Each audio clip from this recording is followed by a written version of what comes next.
Sandanamas.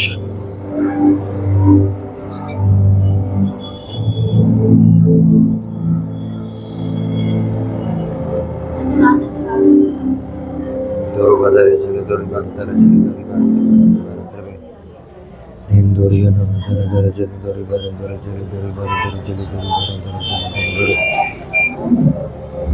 Durumasari Banahanduria Namasara Jali Duribandara Ribromata Kalabana Sunduramana Shababalandala पवित्र आत्मा मैं नहीं आप बोलेंगे। मैं अपने आप को अब आपके आगे समर्पित कर देता हूँ। जो भी यहाँ प्रचार किया जाएगा पवित्र आत्मा करेगी, मैं नहीं करूँगा। मेरी ज़बान, मेरा बोलना, मेरी आवाज़ में सब कुछ आपके हाथों में देता हूँ। प्रभु यीशु मसीह के सामर्थ्य नाम में मांगते हुए चर्च जोर से बोले आमीन। जोर से बोले एक बार हालेलुया ऊंची आवाज में। सिर्फ हालेलुया की आवाज आएगी, ऊंची आवाज में हालेलुया ऊंची आवाज में। हालेलुया। आप सभी को प्रभु यीशु मसीह के जन्मोत्सव की हार्दिक शुभकामनाएं।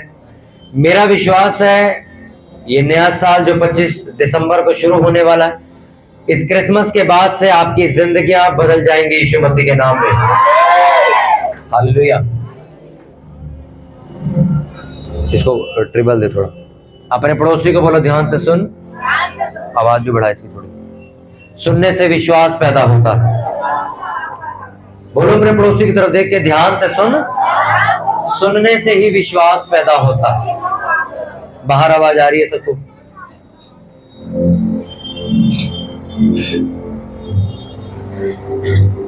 हमारी चर्च में कई बार ऐसा होता है कि हमारे पास कुर्सियां खत्म हो जाती लोगों को बिठाने के लिए। जब ये चर्च हमने ली थी तो हमें ये बोला गया था आप इतनी ऊंचाई पे चर्च ले रहे हो, कौन आएगा? हमारी कुर्सियां कम पड़ जाती हैं, लोग इतने होते। जब लोगों को ये बात समझ आती है कि प्रभु यीशु मसीह धर्म और जात नहीं बदलता है, जीवन बदलता है, तो फिर इतनी भीड़ लगती कोई संभाल नहीं सकता उसे। वो लोग जो अफवाहों में जीते हैं, दुनियादारी की बातों में जीते हैं, उनका कुछ किया नहीं जा सकता। पर वो लोग जो वचन को जानते हैं, परमेश्वर के शब्दों को पहचानते हैं, वो इस बात को समझते हैं कि प्रभु यीशु मसीह किस लिए मारे गए, किस लिए गाड़े गए, किस लिए क्रिसमस मनाया जाता है, किस लिए प्रभु यीशु मसीह का जन्म हुआ। हालेलुया। कितनों को बात समझ आ रही है?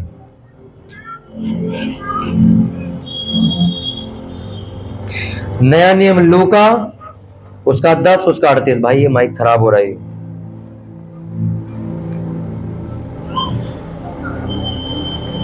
अभी सही थी आवाज, अब बंद हो गई। देख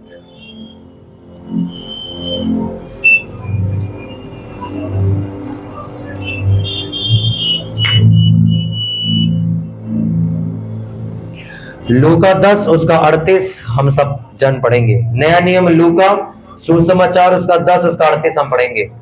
नहीं आ रही, दब गई आवाज। माइक चेंज कर, गोल्डन वाला दे दे।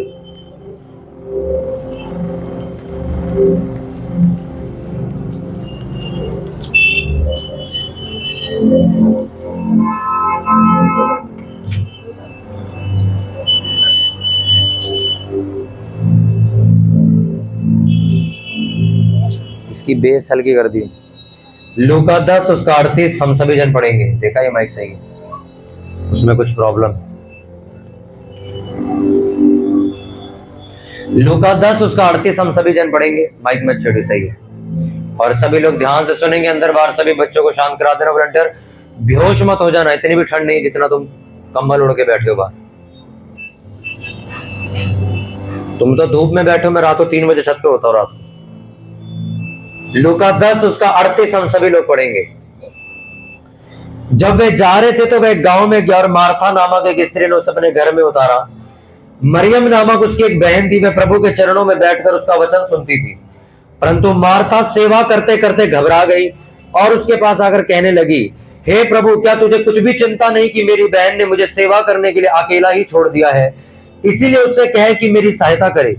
प्रभु ने उससे उत्तर दिया, मार्था, हे मार्था, तू बहुत बातों के लिए चिंता करती और घबराती है, परंतु एक बात आवश्यक है और उस उत्तम भाग को मरियम ने चुन लिया है, जो उससे कभी छीना नहीं जाएगा। सब बोलो आमीन। मैं एक बार फिर पढ़ूंगा, सभी लोग ध्यान से सुनेंगे। जब वे जा रहे थे तो वह एक गांव में गया और मार्था नामक एक स्त्री ने उसे अपने घर में उतारा। मरियम नामक उसकी एक बहन थी, वह प्रभु के चरणों में बैठकर उसका वचन सुनती थी।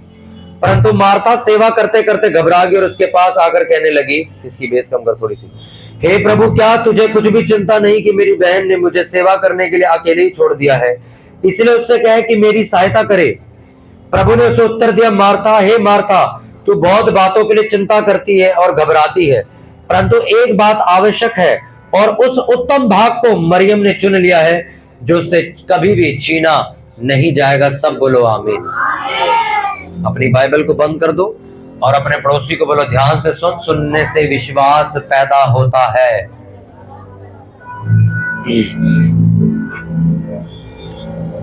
बाइबल में लिखा, पानी दो मुझे। बाइबल में लिखा, प्रभु यीशु मसीह गांव से होकर गुजरे और वहां पर दो बहनों के घर में गए। और बाइबल बताती, जब उस घर में गए तो जो एक बहन थी मरियम नाम की, ये मत सोचने वो वाली मरियम है जिसने यीशु मसीह को जन्म दिया। पहले के टाइम में सबके एक जैसे नाम होते थे। कई बार उनके खानदान में देखा जाता था, आपने उस स्टोरी को पढ़ा होगा, जब यूहन्ना का जन्म हुआ तो जब उसका नाम यूहन्ना रखने लगे तो लोग कहने लगे, तेरे खानदान में किसी का भी नाम यूहन्ना नहीं है, ये नया नाम क्यों रख रहा है? तेरे को वो नाम रखना है जो तेरे पुरखों से चलता आ रहा हो, किसी ना किसी का हो। तो इसलिए एक ही नाम कई बार रिपीट होता है। मरियम नाम पुराने नियम में भी था। तो दो बहनें थी, वहां पर प्रभु यीशु मसीह गए। तो जो मरियम थी वो जाके प्रभु यीशु मसीह के पैरों में बैठ गई और यीशु मसीह से वचन सुनने लग गई। और जो दूसरी बहन थी मार्था, वो खाने पीने की तैयारी में लग गई। कभी कुछ बना रही है, कभी बर्तन धो रही है, कभी साफ सफाई कर रही है, कभी भटूरे तल रही है, कभी अचार डाल रही है कि प्रभु यीशु मसीह घर आए हैं जी, उन्हें खाना देना है। थोड़ी देर बाद वो परेशान हो गई और दुखी हो गई और ये कहने लगी परमेश्वर को जाके उसने प्रभु यीशु मसीह को बोला कि प्रभु, क्या तुझे मेरी चिंता नहीं है? मेरी बहन को देख, उसने मुझे अकेला छोड़ दिया काम करने के लिए, इसे बोल मेरी मदद कराए। प्रभु यीशु मसीह ने क्या उत्तर दिया उसको? कहते, हे मार्था, तू बहुत बातों की चिंता करती है, पर उत्तम स्पेशल जो पार्ट है वो मरियम ने चुन लिया है और ये भाग कभी भी मरियम से छीना नहीं जाएगा।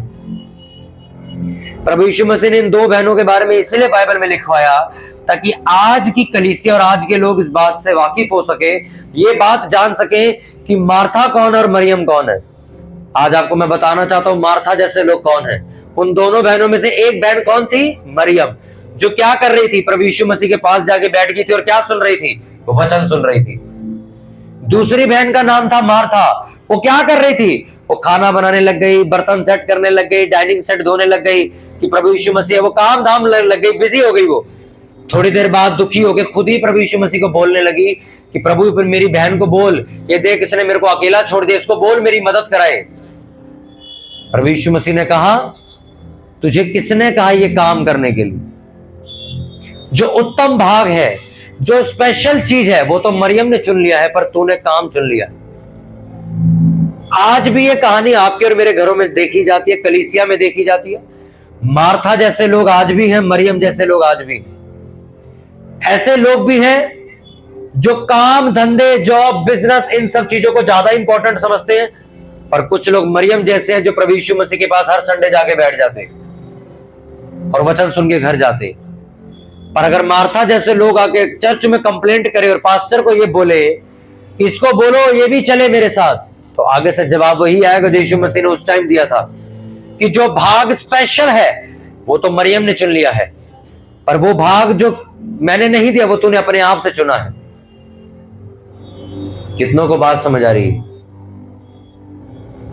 आज भी मार्था जैसी लेडी से है, आपने देखी होंगी।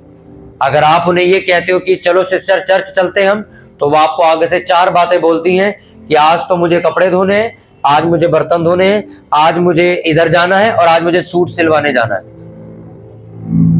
ये कौन है? ये वही लोग हैं जो मार्था के वंश से चलते आ रहे हैं। पर आप कुछ ऐसी लेडीजों को भी देखोगे जो संडे सुबह बिना किसी फोन के, बिना किसी इनविटेशन के सुबह उठती है, सुबह तैयार होती है, अपनी बाइबल उठाती है और चर्च चली जाती है सेवा करने। ये कौन है? ये मरियम के साइड से चलते आने वाले लोग हैं। ये दो तरीके के लोग हैं। एक वो लोग जिन्हें आपको बुलाना पड़ता है सेवा के लिए, उन्हें बोलना पड़ता है आपको, और तब भी वो अपने काम गिनवाते हैं आपको। क्यों? प्रभु यीशु मसीह की बात को आज यहां लिखा गया, बाइबल में लिखा कि इतने चमत्कार, इतनी हीलिंग, इतनी डिलीवरेंस, इतने छुटकारे प्रभु यीशु मसीह ने किए। अगर वो सारे के सारे बाइबल में लिखे जाते तो लिखा ये बाइबल इस दुनिया में कभी कंप्लीट नहीं होती। इतने चमत्कार प्रभु यीशु मसीह ने किए सिर्फ 3.5 साल के अंदर। आज जो चमत्कार आप चर्च में देखते हो कि लोग ठीक हो जाते, बीमारी, सोचो ये तो आज चल रहा है, रेगुलर चल रहा है। ऐसी लाखों करोड़ों चर्चें दुनिया में जहां पे हर संडे यही होता है। कितने चमत्कार आप लिखोगे, ये लिखे नहीं जा सकते। आज बहुत सारे लोग जो यहां बैठे हैं कुछ ठीक हो चुके हैं, तो कोई कोई सुन के आया कि यहां पर लोग ठीक हो जाते इसलिए वो आया है। पर बहुत से लोग ठीक क्यों नहीं होते, इसका जवाब मैंने आपको 2 संडे पहले दिया। एक लड़की पीछे से आके प्रभु यीशु मसीह के कपड़े को छूती और उसको यीशु मसीह पलट के बोलते हैं कि तेरे विश्वास ने तुझे चंगा किया है, तेरे विश्वास की वजह से तेरी बीमारी गई है। क्योंकि उस टाइम पे जिस लड़की की ब्लीडिंग चल रही होती थी, पीरियड्स के टाइम चल रहे होते थे, उन्हें अशुद्ध समझा जाता था, तो वो जा नहीं सकते थे यीशु मसीह के पास। पर वो कहती कि मैं यीशु मसीह के कपड़े को छू लूंगी तो भी ठीक हो जाऊंगी। और लिखा 12 साल से लहू बहने वाली लेडीज ने जब प्रभु यीशु मसीह के कपड़े को छुआ, अभी बातचीत नहीं हुई, सिर्फ छूने की वजह से वो ठीक हो गई थी। तो प्रभु यीशु मसीह ने पीछे मुड़ के उसको जवाब दिया कि तेरे विश्वास की वजह से तू ठीक हुई है। जब 38 साल का रोगी चंगा हुआ, तब प्रभु यीशु मसीह ने कहा कि अब दोबारा पाप मत करना, कहीं इससे ज्यादा बड़ी बीमारियां तेरे घर आ जाए।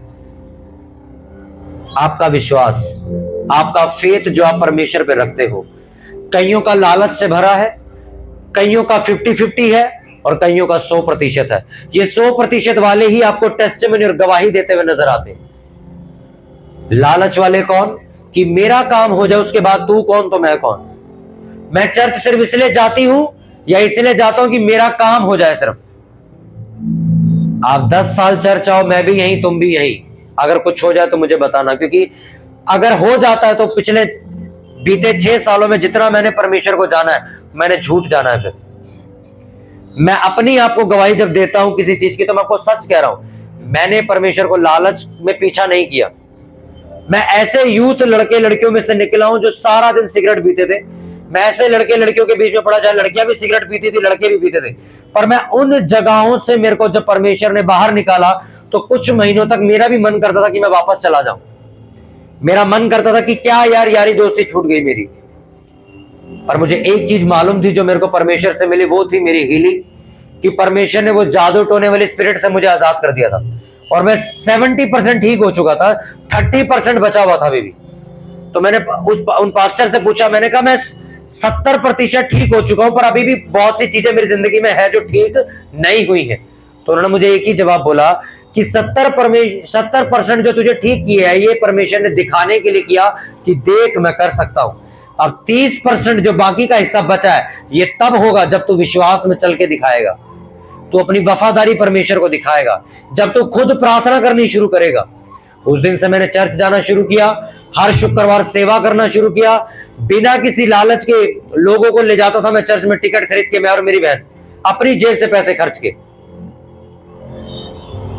रोज प्रार्थना करना सीखा। प्रार्थना करनी आती नहीं थी, रोज पास्टर को फोन करता था, चर्च जाके पूछता था कि मुझे प्रार्थना करनी सिखाओ, कैसे बाइबल पढ़नी मुझे बताओ। धीरे धीरे मैं बाइबल पढ़ता गया, महीने दर महीने बीतते गए। और 1-1.5-2 साल बाद जब मैं जाता रहा, वो जो 30% मेरी चीज थी वो भी ठीक हो गई और मेरे अंदर से निकल गई वो। और आज अब मैं सेवा कर रहा हूं, आज मैं लोगों के लिए प्रेयर कर रहा हूं, उनकी दुष्ट आत्माएं निकल रही हैं।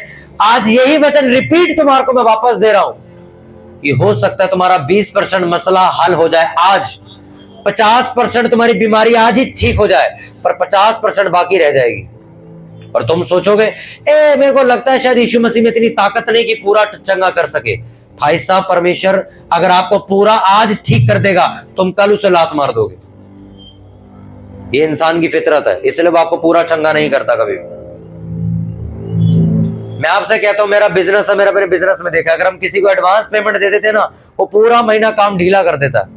उसको फोन कर करके काम करवाना पड़ता है। पर कुछ एम्प्लॉय जिनको मैं सैलरी महीने के एंड में देता हूं, वो पूरे महीने जान लगा के काम करते हैं। उन्हें मालूम है अगर हमने काम नहीं किया महीने के एंड में तनख्वाह नहीं मिलेगी। अगर सब कुछ आपको एक दिन में परमेश्वर दे दे आज, आप कभी चर्च दोबारा नहीं आओगे। और परमेश्वर आपका धर्म तो नहीं बदलना चाहता, क्योंकि धर्म की बात ये लोग करते, क्योंकि धर्म परमेश्वर ने बनाया नहीं। वो चाहता है कि तू अगर चर्च में बना रहेगा तो बचा रहेगा। जिस दिन तू चर्च छोड़ के निकलेगा उस दिन फिर से इन्हीं बीमारियों में चला जाएगा। ये आज कैमरे पे वीडियो जाती है, यूट्यूब पे सरमन डलता, मैं कभी एडिट नहीं कराता, लड़के जानते मैं कभी बात कटवाता नहीं हूं। मैं लाइव इस बात को बोल रहा हूं। आप सारी दुनिया के धर्म ग्रंथ पढ़ो और बाइबल पढ़ो, सब इस बात को जानते शैतान यीशु मसीह से डरता और किसी से नहीं डरता हो। इसलिए लोगों को चर्च जाने से रोका जाता। आप किसी तांत्रिक के पास चले जाओ, आप किसी बाबे के पास चले जाओ, आप किसी सयाने के पास चले जाओ, कोई लेना देना नहीं है। आप बस एक बार बोल दो अपने परिवार में मैं चर्च जा रही हूं, देखो कैसे कलेश होता है। और आप हैरान हो जाओगे, यार मैं मरे हुए लोगों की दरगाहों पे जा जाके आ गया, मेरे घर में कभी कलेश नहीं हुआ, आज मैं अच्छी जगह जा रहा हूं, तो ये कलेश किस बात का है? शैतान सिर्फ चर्च से डरता और वो आपको कहीं जाने से नहीं रोकेगा। आप कल सुबह 10 तांत्रिकों के पास जाओ, वो मना नहीं करेगा। आपके घर वाले बल्कि आपको ये भी कहेंगे ले पैसे ले, ऑटो करके जाइए। आप अपने घर वालों से मांगो मैं चर्च जाने के लिए पैसे मांग रहा हूं, कलेश छिड़ जाएगा, लड़ाई हो जाएगी, मार कुटाई शुरू हो जाएगी, क्योंकि शैतान सिर्फ और सिर्फ चर्च से डरता और कहीं नहीं डरता। वो उसको मालूम है ये चर्च में जाएगा, ये ठीक होके बाहर निकलेगा, इसको चर्च जाने से रोको।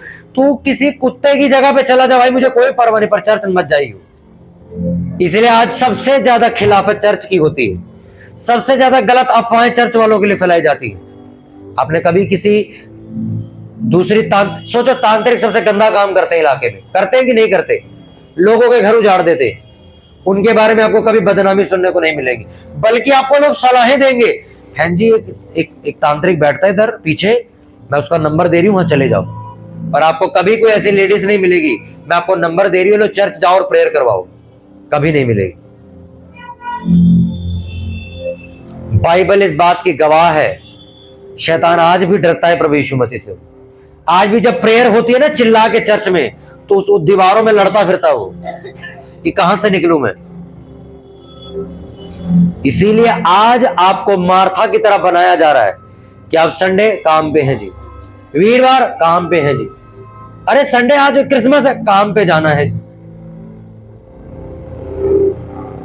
एक लेडीज बड़ी चिल्ला के, मुझे भी यात्रा जब निकली तो मुझे बड़ा चिल्ला के बोली पीछे से, पास्टर जी हम भी प्रभु यीशु मसीह को मानते हैं। मैं कहा संडे चर्च आते हो? नहीं, उस दिन नौकरी पे जाते हैं। तो मैं कहा किसी काम के मसीह नहीं। तो वो चुप हो गई, कहती है ऐसे तो कोई पास्टर नहीं बोलता। मैं कहा मैं बोलता हूं जो सच्चाई है। आपसे शैतान नहीं डरता है। मैं आपको रियलिटी, अगर आप चर्च से संगति से, ये जो आप बैठे हो ना सारे, इस चीज से डर लगता है उसको। पता है क्यों? मैं आपको बताता हूं। समझ लो ये सिस्टर यहां बैठी, इनको प्रेयर करनी नहीं आती, तो शैतान इनसे भी डरता नहीं है। पर इनको प्रेयर करनी आती है, तो ये इनके साथ बैठी, तो वो इनसे वैसे ही दूर रहेगा। आप तंदूर के पास खड़े हो, जो सेक आपको भी लगता है कि नहीं लगता? आपको आग वहां जल रही है, अब यहां खड़े हो, जो गर्माहट लगती है कि नहीं लगती आपको? उसी तरह आपके अंदर उतनी सामर्थ्य नहीं है, आप जानते हो। पर जब आप चर्च के बीच में आ जाते हो, तो यहां पर वो लोग आपको मिलते जो प्रार्थना करते हैं, उनकी वजह से तुम बच जाते हो।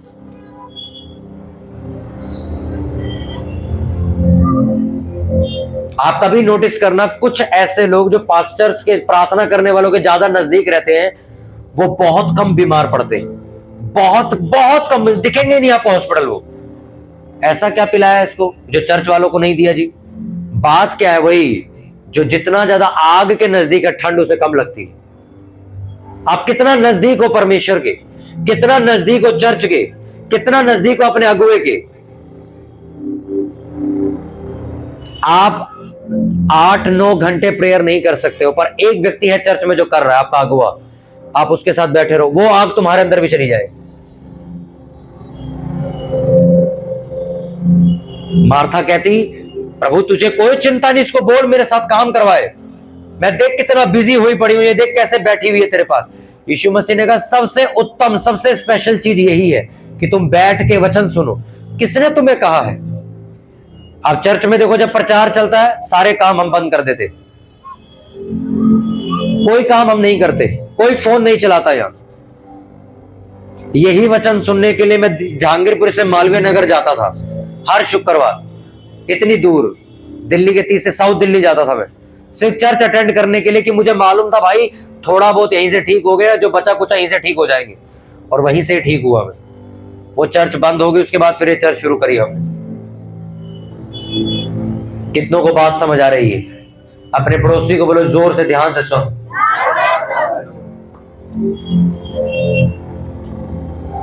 मार्था जैसे लोग और मरियम जैसे लोग आपको आज भी मिलेंगे। आपको ऐसे पास्टर्स मिलेंगे जो आज भी मार्था की तरह जीते हैं। उनके पास प्रार्थना करने तक का टाइम नहीं है, उन पे बाइबल पढ़ने का टाइम नहीं है, हर वक्त उनको काम होता है। आपको मालूम कौन सी चर्च फलवंत होती है? मैं आपको बताता हूं। आज जब इस चर्च की शुरुआत हुई थी तो एक पास्टर ने मुझे बुला के पता क्या बोला था? कहते सेवा करनी है तो मूसा की तरह करनी है। मैं कहा मतलब? कहते मूसा परमेश्वर के साथ ही बैठा रहता था, काम कम करता था, प्रार्थना ज्यादा करता था। कहता आज का जो सेवक पास्टर है वो काम ज्यादा करना चाहता, प्रेयर नहीं करना चाहता। मैं जब अपने प्रार्थना के कमरे में था, दरवाजा बंद करके, परमेश्वर ने क्या बोला? तू बड़ी चीजें चाहता है, इसी कमरे में तेरी जिंदगी चलेगी। आपको मालूम, मैं क्रिसमस के लिए पिछले 1.5-2 महीने से प्रेयर करूं। ना मैं किसी मॉल में घूमने गया, ना मैं किसी बारात में जा रहा हूं, कहीं नहीं जा रहा, मैं तब से घर बैठा हुआ। मैंने नॉनवेज छोड़ दिया 2 महीने से। मैंने हर स्वादिष्ट चीज छोड़ दी, मैंने बाहर का खाना बंद कर दिया, मैंने कोल्ड ड्रिंक छोड़ दी। मैंने कहा प्रभु ये मुझे पसंद है, ये चाउमीन पसंद है, ये वाला खाना सारा बंद। मैंने 2 महीने ऐसी फास्टिंग करी, परमेश्वर मैं अपने स्वाद को खत्म कर दूंगा। मुझे एक चीज हासिल करनी, जिस दिन क्रिसमस मेरे को दिख गया जैसा मेरे को चाहिए, उस दिन रात को बैठ के सब कुछ खाऊंगा। क्या छोड़ा आपने परमेश्वर के लिए? आप कुछ छोड़ना नहीं चाहते। आप मार्था की तरह सिर्फ कंप्लेंट करना चाहते हो कि प्रभु देख, इसको कोई परवाह नहीं दे, मेरे साथ काम नहीं करा रही। मम्मी कहां है? काम पे। पापा कहां है? काम पे। भैया कहां है? वो भी काम पे गया, मैं आई हूं अकेले। ये शर्म की बात है आपके लिए। बाइबल में यहोशू कहता है मैं और मेरा घराना पूरा सारा मिलके तेरी परमेश्वर की सेवा करेंगे। आज का घराना देखो, मम्मी आ रही है बाकी सारे घर है, या फिर फादर आते हैं बाकी सारे घर है, या बेटा आता है बाकी पूरा परिवार घर बैठा है, और वो सोचते हैं हम बड़ा जबरदस्त मसीह जीवन जी रहे। मेरे को जलन होती थी जब मैं अकेला चर्च जाता, क्योंकि मेरे घर वाले मानते नहीं थे उस टाइम यीशु मसीह को, बल्कि हमारे घर वाले कहते थे चर्च जाओगे तो घर से बाहर निकाल देंगे। पर हम तब, मैं कहा कोई नहीं, हम चर्च में रह लेंगे। तो मेरे को दुख होता था यार, मेरा परिवार क्यों नहीं जाता चर्च? सबके परिवार आते। पास्टर हमें एक ही बात बोलता था, प्रेयर बढ़ाओ और प्रेयर करो, उपवास रखो, प्रेयर करो, तुम्हारे घर का बंधन जिस दिन टूट गया वो अपने आप आ जाएंगे। हम रोज दोनों बहन भाई बैठ के उपवास करते थे अपने परिवार के लिए। प्रेयर, सुबह प्रेयर, शाम को प्रेयर, रात को प्रेयर, फिर ट्यूशन जाना। मेरी उस टाइम मेरे ख्याल से 12th की पढ़ाई चल रही थी। इंस्टीट्यूट जाना, पढ़ाई करना, काम पूरा करके फिर बाइबल पढ़ने बैठना। और एक टाइम आया मेरे पूरे परिवार ने बपतिस्मा लिया, पूरा परिवार मेरा सेवा कर रहा है। आज मैं और मेरा परिवार आप लोगों के लिए प्रेयर करते, देश के लिए प्रेयर करते। मेरा अपने परिवार तो बच चुका है, पर सोचो, मैंने कभी भी जब मैं चर्च जाता था मैंने मार्था वाले डायलॉग नहीं मारे, अरे आज मेरे ट्यूशन का काम ज्यादा है, आज मैं चर्च नहीं जाऊंगा।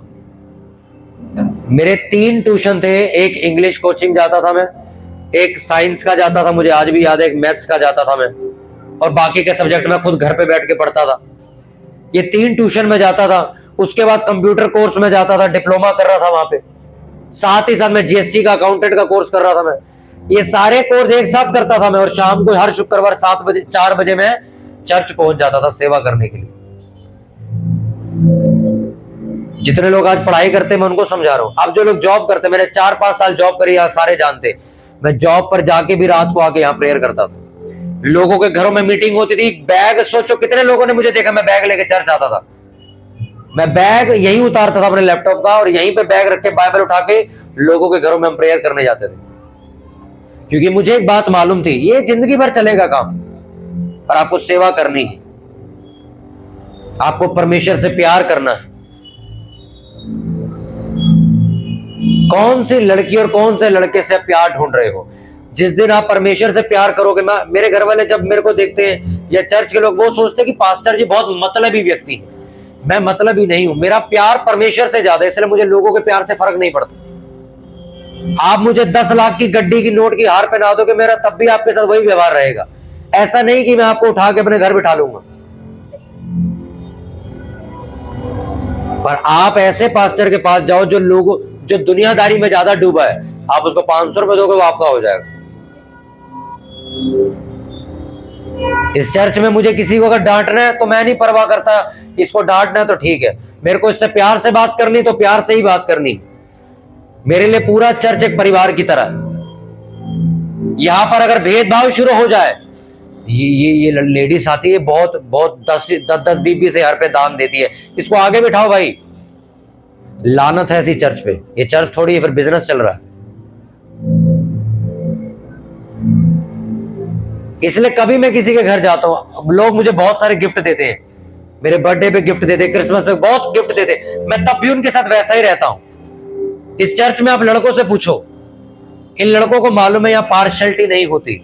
अगर ये बच्चा भी मेहनत कर रहा है, ये लीडर बनेगा तुम्हारा। अगर तू बड़ा होके भी मेहनत नहीं कर, तू नौकर बनेगा सबका।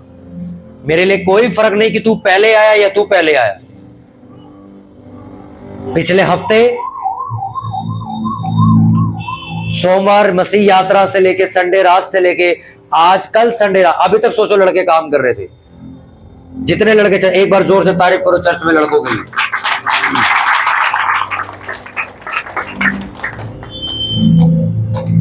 सारी रात पिछले हफ्ते, सारी रात, सारा दिन, सारी शाम काम हुआ है। रोटी भी आप समझ लो बिना फास्टिंग थी भी नहीं, तब भी हमने रात को एक बार रोटी खाई है। रोटी खाने का भी टाइम नहीं था हमारे पास। इतना काम चर्च में हो रहा है। सामने से मुझे क्या सुनने को मिलता है, पास्टर जी हमने लेडीजों को फोन किया प्रचार के लिए, वो आनाकानी कर रही हैं। आज के बाद कभी किसी लेडीज को प्रचार के लिए फोन नहीं जाएगा यहां से। यीशु मसीह का शब्द पूरा होगा। उसने क्या बोला, ये उत्तम भाग इसने चुना है। अरे 6 साल मैंने भीख मांगी इस सेवा के लिए परमेश्वर से। प्रभु मुझे सामर्थ्य चाहिए कि जब मैं किसी के लिए प्रेयर करूं तो उसकी बीमारी ठीक होनी चाहिए। मंगतों की तरह हमने मांगी है और हम तुम्हें मुफ्त में दे रहे। आज के बाद मुफ्त में कोई सेवा नहीं मिलेगी चर्च में किसी को। मैंने चर्च में टीम बनाऊंगा मैं जनवरी से, जो हर शुक्रवार प्रचार पे जाएगी। किसी लेडीज को आज के बाद फोन नहीं किया जाएगा। आप घर रहो, मैं सच कह रहा हूं, आप सिर्फ बर्तन धोने के लिए ही बने हो, आप लायक भी नहीं सेवा के। हम आपको उभार रहे हैं, हम आपको लेके आ रहे कि नहीं आपकी सेवा बढ़ो आगे, पर आप बढ़ना नहीं चाहते हो। लड़का मुझे कहता, फोन पे मुझे कह रहे हैं मुझे बर्तन धोने, मुझे कपड़े धोने, मुझे ये करना है। मैं कहा फोन काट दे, बंद कर दे, तुम लोग निकलो और पहुंचो। कितने बजे निकलते हो रात को तुम पोस्टर के लिए? 12 बजे। कितने बजे आते हो सुबह? सुबह दिन चढ़ जाता तो ये लोग चर्च वापस आते, सारी रात सड़क पे होते लोग। सोचो ये सुबह नौकरी पे भी जाते हैं, आप सोचो इनको ये सोते कब है? फिर सोच के देखो। इसीलिए ये लोग आज फलवंत है, इनकी नौकरियां फलवंत है। ये बीमारी में आज यहां नहीं बैठे हुए, ये कर्जों में नहीं चल रहे आज। ये वो लोग, मैं किसी को अप्रिशिएट नहीं कर रहा हूं, मैं सिर्फ आपको इसलिए बता रहा हूं कि चर्च में जब आप घर चले जाते हो उसके पीछे होता क्या है।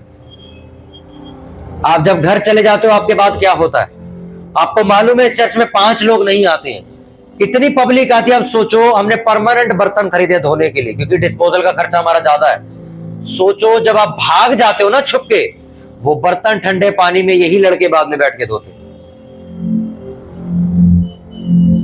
कितनी बार मैंने लेडीजों को बोला, अरे आप बड़ा काम मत करो पर ये काम करके चले जाए। लड़का आके बोलता है, पास्टर जी हमने बोला था, पता नहीं कहां गायब हो गया, आंटी चुपचाप ही निकल गई हूं। मैंने कहा बुलाना मत। यहां तक कि मैं इन लड़कों को बोलता हूं, मैं कहा पानी चालू कर, मैं भी धोऊंगा बर्तन तुम्हारे साथ बैठ के। मैं भी साथ बैठ जाता हूं। भाई साहब चर्च से प्यार है हमें, हम यहाँ फायदे के लिए नहीं घूम रहे। फायदा तो हमारा इतना हो रहा है, जितना मैं बताने लगूंगा रात हो जाएगी। फायदा तो मेरा इतना हो रहा है। एक लड़का 2500 की तनख्वाह से आज कहां पहुंचा मुझे मालूम है। मुझे क्या परमेश्वर से मिला, मुझे चर्च से प्यार है। इस चर्च में आपको लगता है 3 बजे मीटिंग खत्म हुई अब घर चले गए, हम 8 बजे तक यहीं होते, काम कर रहे होते।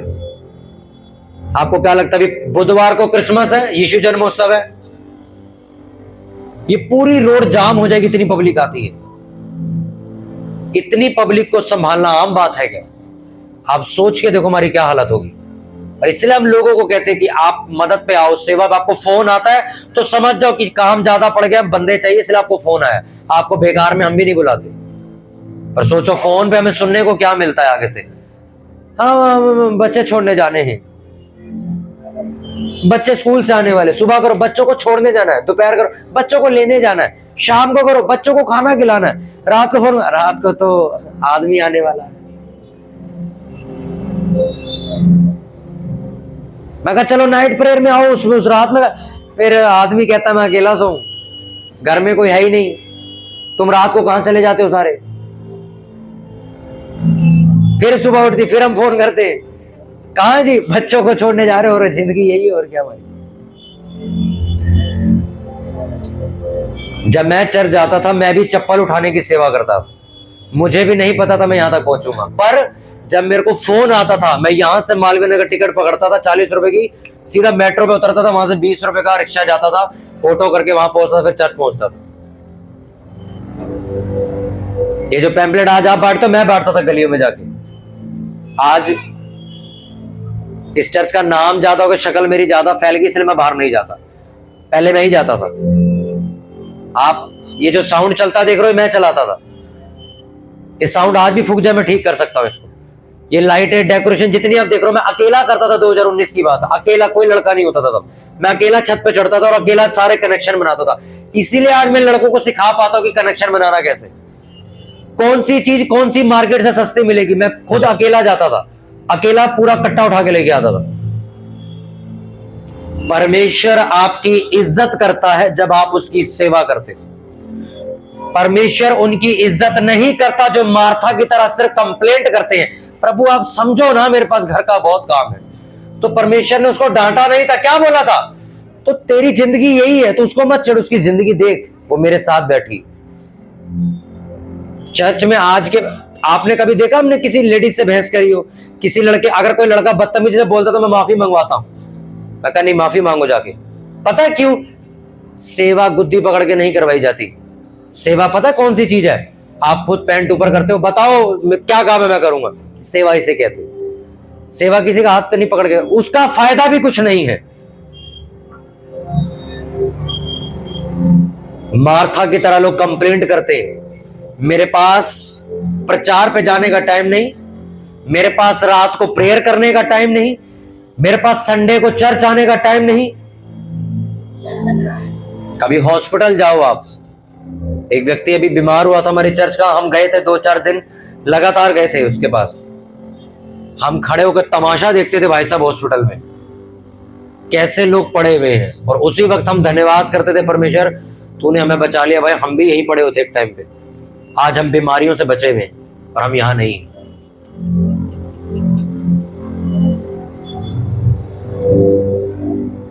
चर्च ज्यादा आसान है उस जिंदगी से जो हॉस्पिटल की है।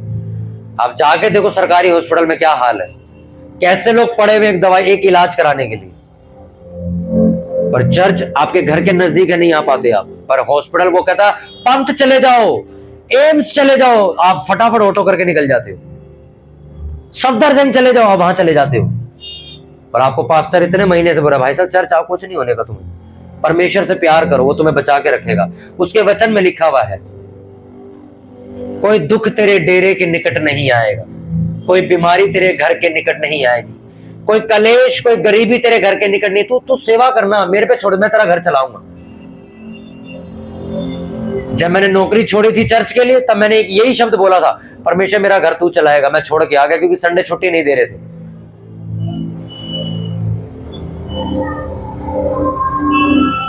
कितनों को बात समझ आ रही है?